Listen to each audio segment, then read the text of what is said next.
So the New Orleans Saints, after trading away Marshon Lattimore, have 4 picks that are prime real estate in this year's upcoming draft for the 2025 draft class. And in the past, they have missed on a lot of these top 100 picks, and I think that those top 100 picks are prime opportunities to fast-track this rebuild and make things happen for the New Orleans Saints. It's a great opportunity, like I pointed out on social media. Feel free to give me a follow. That's my handle. Also, links also in the comments and description. But, hey, I think it's a great opportunity to start the rebuild strong. Just to get you guys informed real quick in case you missed it, here is what the trade was. The New Orleans Saints, they added a third-round pick, so that's where they get that top 100 selection. So you have your own first, second, third, and then you get a second, third, so that's 4. Boom, math. 4th-round pick, a 6th-round pick. You actually get that in return from when you traded for John Ridgeway. You get that 6th-round pick back. But in return, the Commanders receive Marshon Lattimore and a 5th-round pick. So we did this as a part of our live show. I want you guys to get down in the comments section. It's tough to see him go. It was a necessary move, and I wish nothing but the best for Marshon Lattimore. He's already shown some love on social media, sending love to Saints fans, sending love to the city of New Orleans. So I think we should send him a little bit of love back. Best of luck to you, number 23. Lockdown Lattimore. It was a hell of a run. Go be great, number 23. So here are the current draft picks right now on Wednesday, November 6th. This is currently how the picks are slated. You have 4 picks right now in the top 100, like I mentioned earlier. Those are the 3rd overall, the 34th overall, the 65th overall, and the 93rd overall. And then you actually don't have to wait too long to pick again at number 108. I will say this, when it comes to that 93rd overall selection, that is a pick that comes from the Washington Commanders that's not their highest 3rd-round pick. We got the low end of that one, so kind of a little bit of a shame. But you do have a conditional pick in the 7th round and a compensatory pick in the 7th round. The conditional pick is based off of the results of an unknown condition on the John Ridgeway trade. The pick was from the Washington Commanders, initially from the Atlanta Falcons. Now, this is how the cornerback depth chart currently shakes out. You have Alontae Taylor and Kool-Aid McKinstry as your starting 2 cornerbacks. Marshon Lattimore, one of the big things about him is that he plays a lot of press man quality, in your face, nasty, great coverage as a cornerback. And I think Kool-Aid McKinstry can do just that in his draft process. That was one of the big things that was a strength of his. That's one thing that he talked about coming out of the draft. And Alontae Taylor moves outside, where I do believe he's going to be much more effective. Not to say he wasn't good in the slot, but I do think he is much better on the outside. And you have Rico Payton, Shamar Jean-Charles, and Ugo Amadi as your backups in the cornerback room. Now, these are your starting 2 corners, like I mentioned, Alontae Taylor and Kool-Aid McKinstry. Taylor, expect big things from him. A lot of the routes and a lot of the bad yardage that he's given up were when he was lined up in the slot. We've actually seen him already be successful multiple times as an outside corner for the New Orleans Saints. And I think that if the Saints have Kool-Aid McKinstry opposite of Alontae Taylor, if things go according to plan and everything goes perfect, you have a really nice opportunity for 2 young, quality corners to build your future around. And I do think that the future is bright for Alontae Taylor and for Kool-Aid McKinstry, but especially bright for us Saints fans. Obviously, it sucks to see one of the top, the top Saints cornerback of all time. It sucks to see him get traded away. But when you have 2 young, talented dogs, I think that you have the recipe and the foundation and the building blocks to really take things to the next level for the young and new and improved New Orleans Saints as we move forward. But I will say this, you have 2 dogs for sure. Rico Payton, talented player, jury's still out. I don't think Shamar Jean-Charles is going to be a long-term solution in the cornerback room. Ugo Amadi on and off the roster every single year. So I got to ask you this question. This video is entirely about Travis Hunter from here on out. That's probably why you clicked on this video. I wanted to just get you guys informed on what was going on with the Saints, what's the current situation, because I think it's important not just to inform you guys, but to set the scene and recap the important information. So get down in the comment section and let me know. Would you draft the 2-way player out of Colorado, the Heisman favorite right now, and one of the most special talents we have ever seen in college football? Now, while you're getting your votes in, I encourage you to click the link to the GameTime app if you haven't downloaded it already. It's an awesome ticketing app, and you can get tickets to see the New Orleans Saints that are led not by Dennis Allen, but by Darren Rizzi. This upcoming Sunday for Falcons coming into town. I know it's a tough year. I know it's a bad season, but hey, we got to go get ours, and we got to go get some revenge on the Dirty Birds. And if you want to see Marshon Lattimore play, he's actually coming back to town December 15th, which, fun fact, is my birthday. The Commanders come to New Orleans at the Superdome, and you can get tickets for pretty cheap. If you want $20 off your first purchase, use promo code CHATSPORTS when you download the GameTime app. They also have a feature called GameTime Picks that filters out the fluff to show you great deals on seats, and that way you don't have to waste time searching through thousands of tickets that you know you're not interested in. GameTime specializes in last-minute tickets for the lowest price, so download the GameTime app today. Use code CHATSPORTS. Terms do apply, and you'll get $20 off your first purchase. Download the GameTime app. What time is it? It is game time.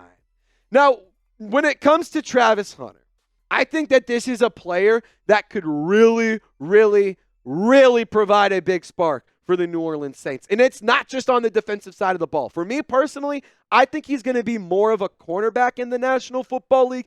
But I'll tell you one thing. I know it's not the same coaching staff. I understand that it's not going to be the same exact situation.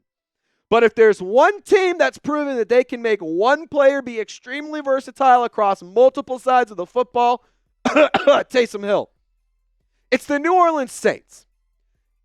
He is a phenomenal two-way football player, excellent ball skills. When the ball is in the air, whether he is a cornerback or a receiver, he is attacking the ball as a wide receiver, going and catching the ball, attacking it with his hands, and he comes down with strong hands, giggity. And I will also add this, defensively, he's a very skilled, talented, and willing tackler. He knows when it's, he has a high football IQ and knows when it's important to make certain plays. And when it comes down to him being a tackler, you'll see him make a lot of third and fourth down stops that keep opposing offenses off the field. And I think that that's something that the New Orleans Saints right now are lacking. The conditioning is off the charts. He plays both ways. He's played over 1,000 snaps this season for the Buffalo. So, I mean, already he is proving that he can go and play an entire football game and go the distance. And the body control for this guy is absolutely off the charts. Like I mentioned, a very high football IQ. Intellectually and instinctually, he has everything you need. And athletically, he has all of the gifts and all of the bells and whistles that you would want.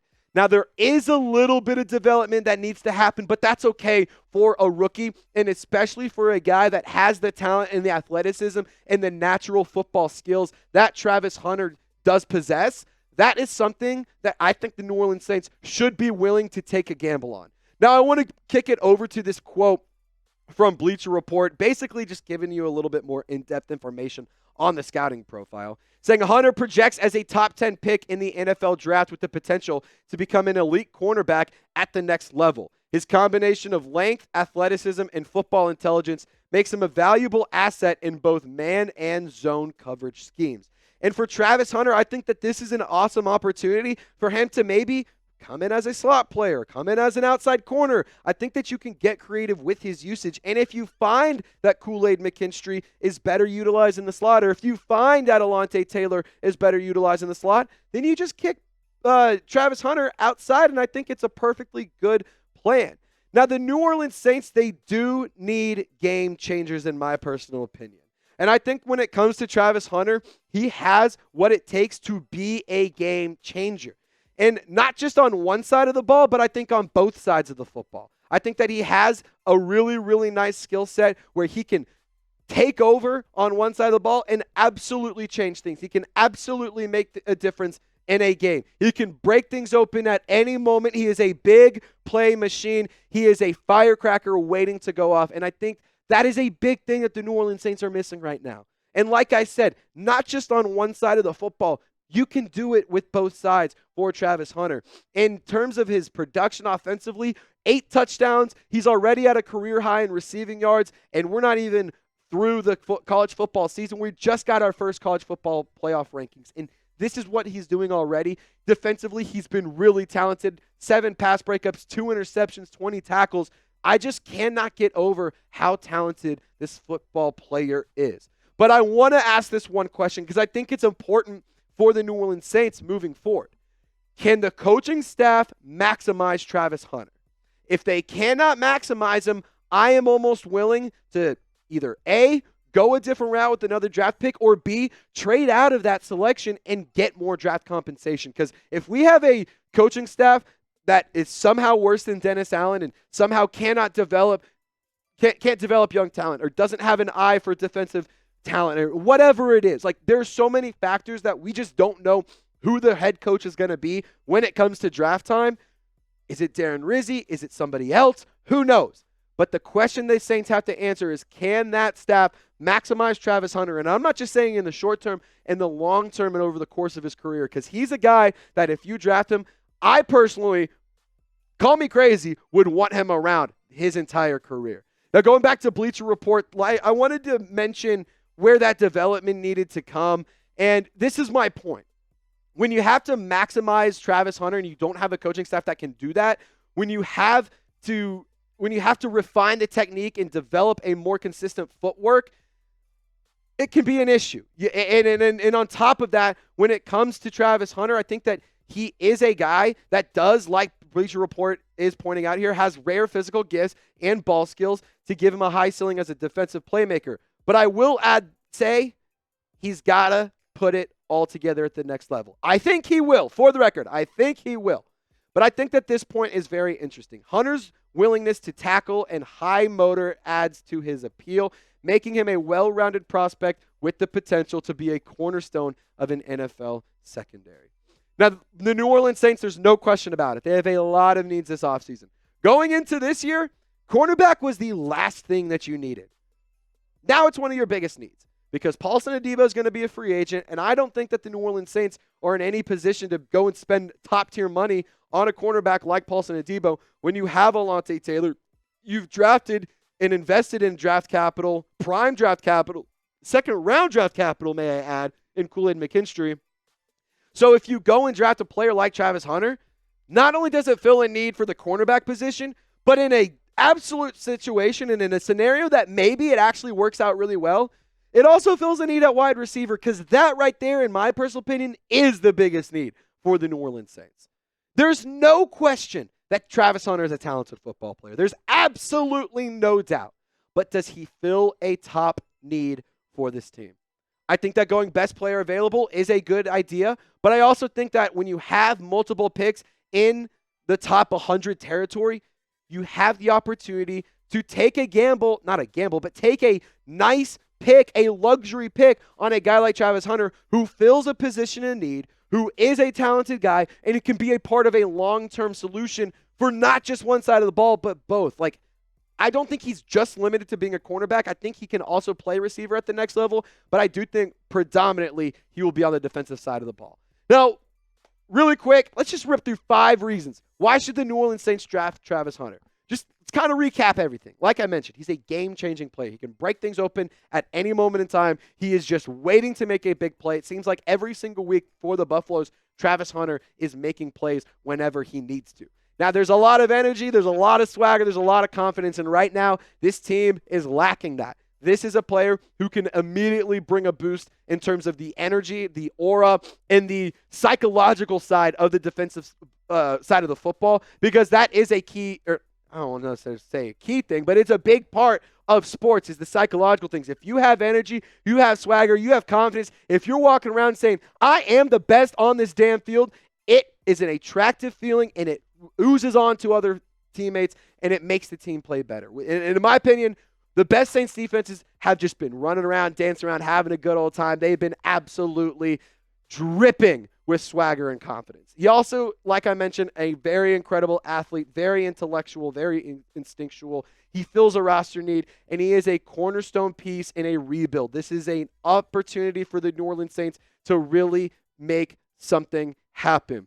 When you have to rebuild, you have to make tough decisions, and you have to bring in pieces that will be long-term solutions or will fill long-term holes and be long-term solutions to those holes. So he is a cornerstone piece at a cornerstone position. I think that the New Orleans Saints drafting Travis Hunter would be an excellent decision. Obviously, he has to fall to the 3rd overall pick, which is where New Orleans is currently slotted to draft. Things could change as the season goes on, but right now, I'm in the camp of Travis Hunter. You would look good staying in the black and gold.